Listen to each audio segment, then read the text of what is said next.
Friends எல்லாரும் எப்படி இருக்கீங்க? இன்னைக்கு நம்ம ரொம்பவே ஸ்பைசியாக சூப்பராக சன்னா 65 எப்படி செய்யுதுங்கிறத இந்த வீடியோக்குள்ள போய் பார்க்கலாம்.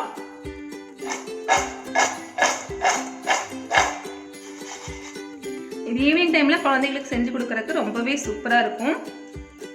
இல்லாட்டி நம்ம சாதத்துக்கு சைடிஷாக கூட வச்சு சாப்பிட்லாம். இப்போ நம்ம ஈஸியான சன்னா 65 ரெசிபி எப்படி செய்யுதுங்கிறத வீடியோக்குள்ள போய் பார்த்துடலாம். பாருங்க, நான் 1 கப் அளவுக்கு வெள்ளை கொண்டக்கடலை எடுத்து ஒரு 8 hours ஊற போட்டு எடுத்து வச்சிருக்கேன். நல்லா வந்து ஊறிடுச்சு. நல்லா 8 hours ஊற வச்சிருங்க. இப்போ வந்து நம்ம தண்ணி சேர்த்து இது வேக வச்சு எடுத்துக்கலாம்.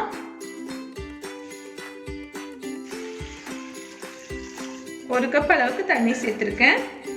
இதில் வந்து கொஞ்சமாக உப்பு சேர்த்து இப்போ வேக வச்சுக்கலாம்.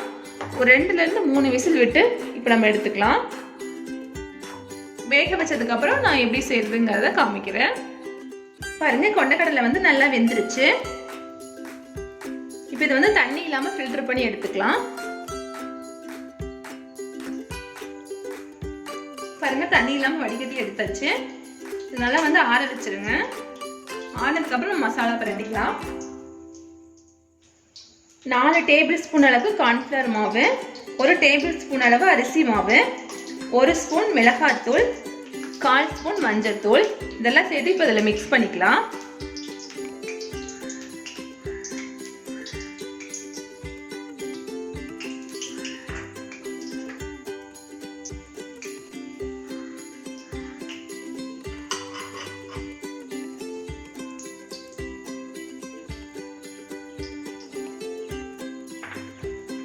இந்த கோட்டிங்லேயே வந்து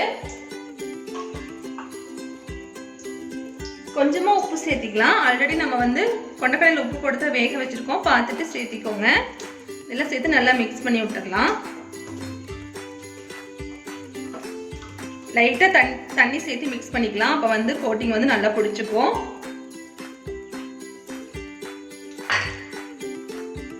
கொஞ்சமா தண்ணி தெளிச்சு மிக்ஸ் பண்ணிக்கோங்க.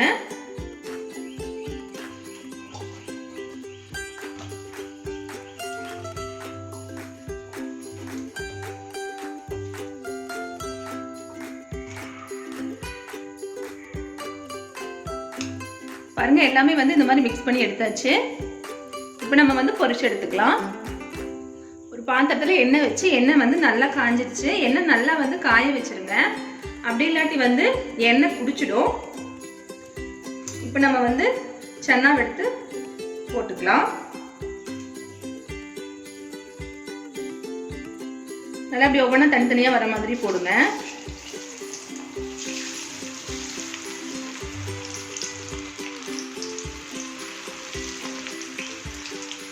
நல்லா செவக்கட்டும். செவந்தோன்னு எடுத்துடலாம்.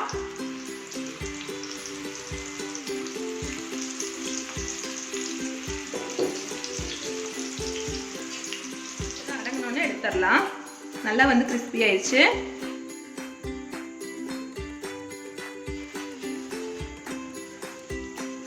இதே மாதிரி நம்ம எல்லாத்தையும் போட்டு பொரிச்சு எடுத்துக்கலாம்.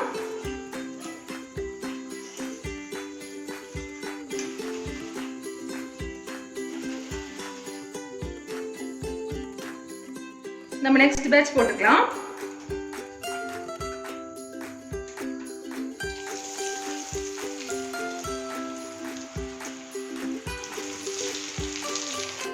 பாருங்க, இதுவும் நல்லா செவந்துருச்சு. நம்ம எடுத்துட்டு எல்லாத்தையும் போட்டு பொரிச்சு எடுத்துக்கலாம். எல்லாத்தையும் பொரிச்சுட்டு நான் உங்களுக்கு காமிக்கிறேன். ஒரு 7-8 பல் பூண்டு எடுத்துக்கோங்க. அதை வந்து நம்ம லைட்டா தட்டி எடுத்து வச்சுக்கலாம்.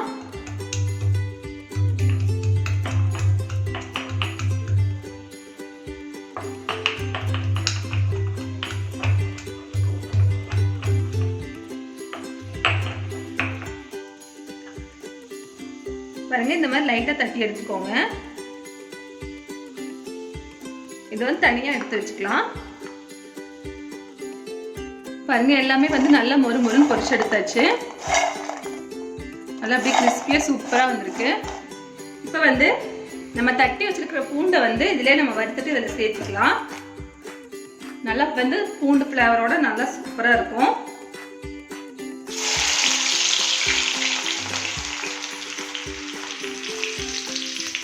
நல்லா செவக்க வச்சு எடுத்துருங்க.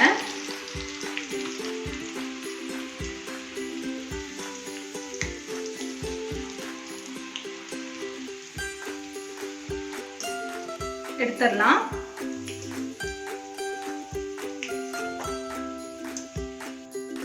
அதே மாதிரி கருவேப்பிலை இலைகள் வறுத்து எடுத்துக்கலாம்.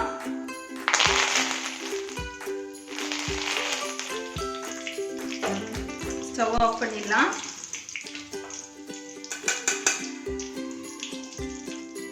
நம்ம இன்னி இதில் வந்து ஸ்பைசஸ் வந்து ஆட் பண்ணிக்கலாம். இன்னும் கொஞ்சம் ஸ்பைசியாக நல்லாயிருக்கும்.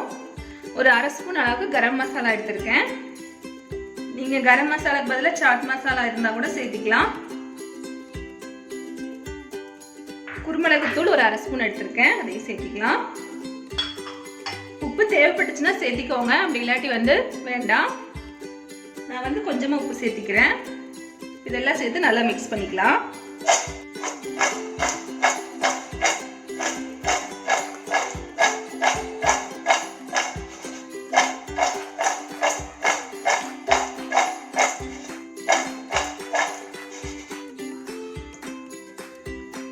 பாருங்க, நம்ம ஸ்பைசியான சன்னா 65 சூப்பராக தயாராகிடுச்சு. இது நான் இப்போ வந்து உங்களுக்கு சாப்பிட்டு காமிக்கிறேன் எப்படி இருக்குன்ட்டு. ஆட் பண்ண அந்த கரம் மசாலா ஃப்ளேவரு, அப்புறம் இந்த பூண்டோட ஃப்ளேவர் எல்லாம் சேர்த்து சூப்பராக இருக்குது. நீங்களும் கண்டிப்பாக ஒரு தடவை ட்ரை பண்ணி பாருங்கள். ஈவினிங் டைமில் குழந்தைங்களுக்கு ஸ்நாக்ஸாக செஞ்சு கொடுக்குறதுக்கு ரொம்பவே சூப்பராக இருக்கும். ட்ரை பண்ணி பார்த்துட்டு எப்படி இருந்துச்சுன்னு உங்கள் ஃபீட்பேக்கை கமெண்ட் பாக்ஸில் சொல்ல மறந்துடாதீங்க. வீடியோ பிடிச்சிருந்தா லைக் பண்ணி ஷேர் பண்ணி கமெண்ட் பண்ணிக்கோங்க. மறக்காமல் நம்ம சேனலை சப்ஸ்கிரைப் பண்ணிக்கோங்க. தேங்க்யூ.